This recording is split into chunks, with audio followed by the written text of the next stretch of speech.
Les amis, et bienvenue sur cette vidéo.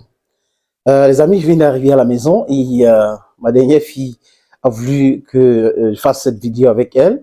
Bon, on va faire ça ensemble. J'ai appris une information et vous savez qu'ici, j'ai fait tout pour partager toutes les informations qui sont à ma disposition avec vous.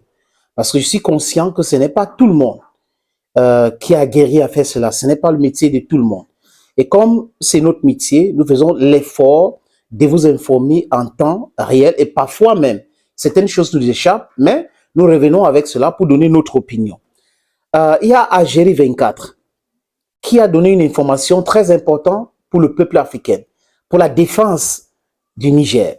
Pour tous les Africains qui sont en train de défendre le Niger, quand nous avons les informations ça et là, nous devrons passer cette information vite fait ou donner notre opinion. Ça peut aider ceux-là qui sont sur le terrain à se mobiliser et ceux qui veulent aller sur le terrain doivent y aller. Je sais aussi qu'il y aura une organisation pour que d'autres personnes arrivent là-bas pour pouvoir essayer de véhiculer les bons messages, essayer d'organiser la communication autour de la libération de l'Afrique qui passe par le Niger, par le Mali, par le Burkina Faso. C'est très important. Vous savez, les militaires parlent d'attaquer là où c'est fragile, là où l'ennemi est faible, c'est là où il faut attaquer. Et aujourd'hui, l'ennemi a été fragilisé au Burkina Faso, au Mali, en Guinée-Conakry et au Niger. Et là, it's going to have a ripple effect. Nous devons continuer à fragiliser cet ennemi. Et Macron qui pense que c'est son héritage, les pays africains, Macron qui parle avec condescendance, quand il parle de l'Afrique, alors qu'il ne peut pas parler comme ça de la Shoah, il ne peut pas parler comme ça de génocide arménien, mais quand il parle de l'esclavage, quand il parle de la colonisation, c'est avec un ton comme si ce n'est pas très important et les Africains ne devraient pas prendre ça très au sérieux. Et il a fait un discours l'autre jour qui est, je ne sais pas si c'est ancien, mais j'ai vu cette vidéo, d'une stupidité à nul autre pareil. Il dit, la plupart des Africains n'ont pas connu la colonisation. And what about that? Donc, si, comme la plupart des Africains n'ont pas connu la colonisation, la plupart des Africains devraient encenser l'impérialiste. Donc, nous devons être les apôtres de l'impérialisme. C'est ce qu'il nous a demandé. Mais c'est mal connaître la jeunesse africaine aujourd'hui. Nous sommes 1 milliard et plus. Je dis 1 milliard et plus de jeunes sur le continent africain. Nous ne pouvons pas être riches et paradoxalement pauvres. Alors, on vous enrichit, vous gagnez 500 milliards en Afrique. Je dis encore, les amis, la France gagne par an 500 milliards en Afrique. Et la France nous trompe avec l'aide au développement, avec 1 milliard qu'elle donne comme ça à beaucoup de pays. Elle appelle ça aide au développement, aide budgétaire. Alors que cet argent même provient de notre argent placé dans la Banque centrale française qui place à CAC 40 et ça les engage des bénéfices. On ne peut plus continuer comme ça dans ce banditisme. On les a chassés au Vietnam, on les a chassés dans beaucoup de pays dans le monde et ces gens-là se portent aujourd'hui bien sans la France. Donc la France doit arrêter son non-sens. Si la France ne veut pas la paix, les Africains vont lui proposer la guerre. Donc on va les chasser de gré ou de force, on va chasser la France. Les amis, apparemment, la Côte d'Ivoire d'Alassane Dramane Ouattara, du moins le gouvernement d'Alassane Dramane Ouattara, parce que je pèse mes mots, même certains militaires, ou du moins la majorité des militaires ivoiriens ne sont pas avec Alassane Dramane Ouattara, ni avec Macky Sall. Et ces gens-là subissent aussi le diktat d'Alassane Dramane Ouattara, de Macky Sall, de Faure Eyadema et de comment on appelle Patrice Talon, et même de ce président au Tchad qu'on a démocratiquement nommé. Voilà, c'est la France qui a imposé Idriss Mahamat Déby en parlant de G5 Sahel comme la stabilité, un gage de stabilité. On a vu même cette rebelle, cette traite, cette vassale, cet agent commercial de la France, de l'impérialisme qu'on appelle Bazoum, et soutenu le coup d'État au Tchad. Vous voyez un peu les amis, c'est comme ça par rapport à l'intérêt. Et cet aspect que je vais vous montrer là, parle sur la chaîne algérienne Alger 24.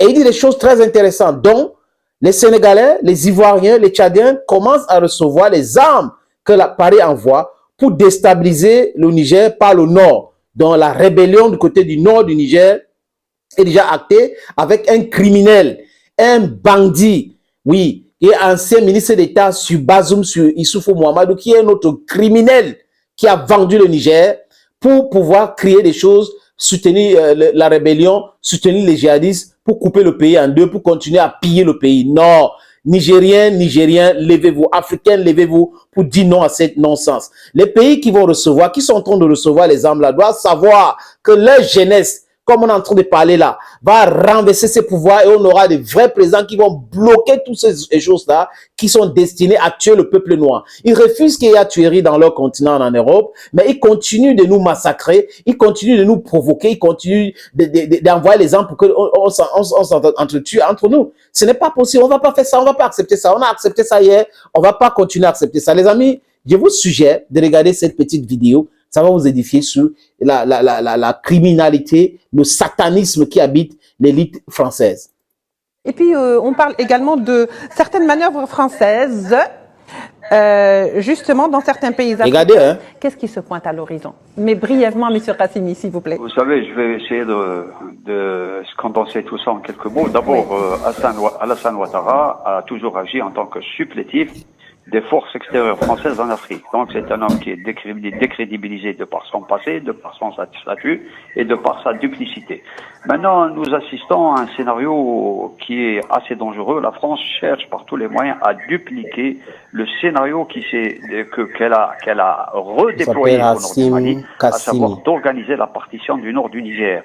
Et elle est en train d'actionner un peu tous ces relais. D'abord, le premier point, c'est d'avoir libéré 12 chefs terroristes et de les avoir acheminés vers la région de Tillabéri pour renforcer un peu le maquis terroriste pour s'attaquer aux nouvelles autorités nigériennes.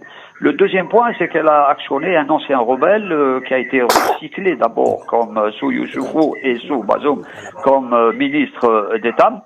Vous devez savoir que le Rissa Agbola, en 2005, a été condamné à mort par la justice nigérienne pour avoir tué, assassiné un opposant. Il s'est enfui en France, puis il s'est mis sous la coupe et sous l'autorité et la protection des services spéciaux français. Et qui revient, bien sûr, qui est revenu, bien sûr, comme ministre d'État avec Youssoufou, avec Bazoum. Donc c'est le même rebelle qui revient et qui essaye de fédérer quelques tribus au nord du Niger pour essayer d'organiser une rébellion armée contre les nouvelles autorités. Donc vous voyez à peu près que tous les ingrédients d'une conflagration au niveau du Niger sont déjà réunis. En plus de cela, il faut ajouter que la France est en train d'acheminer des armes très très importantes au niveau du Tchad, au niveau de la Côte d'Ivoire et au niveau du Sénégal. Et vous avez compris, non? Que c'est des armes qui vont arriver bientôt en Niger pour armer des groupes armés, pour les mettre à la disposition des groupes armés et des groupes terroristes. Et là, l'Algérie, je voudrais un peu souligner ce point, devrait prendre toutes les dispositions pour anticiper un peu la dégradation de la situation avec, au niveau des frontières nigériennes, de mobiliser tous les moyens pour faire face à tous les périls et tous les imprévus. Merci beaucoup, M. Qassimi. Merci beaucoup, M. Qassimi. Qui connaîtra une situation un peu inédite. Merci beaucoup, M. Qassimi. En tous les cas, je vous remercie pour toute cette analyse. Les amis, vous avez compris. Merci à mes amis. Et dans les détails, les informations très importantes merci à vous de nous avoir suivis. Pour nous tous. Dont la France envoie déjà les armes au Tchad, en Côte d'Ivoire, au Sénégal, pour déstabiliser le Niger. Et on a pris un rebelle, on a imposé au peuple nigérien qui s'appelle Bazoum. Et Bazoum a même nommé un rebelle ministre d'État. Voilà la criminalité de l'élite française. C'est un gouvernement de criminels qui était au Tchad. Du moins, il y a quelques exceptions. Qui étaient au Niger, je vous l'ai dit. Donc, c'est comme ça, pour piller le peuple africain, on les impose des criminels comme chefs, comme ministres. Parce qu'on sait que normalement, avec ces gens-là, on peut les manipuler facilement.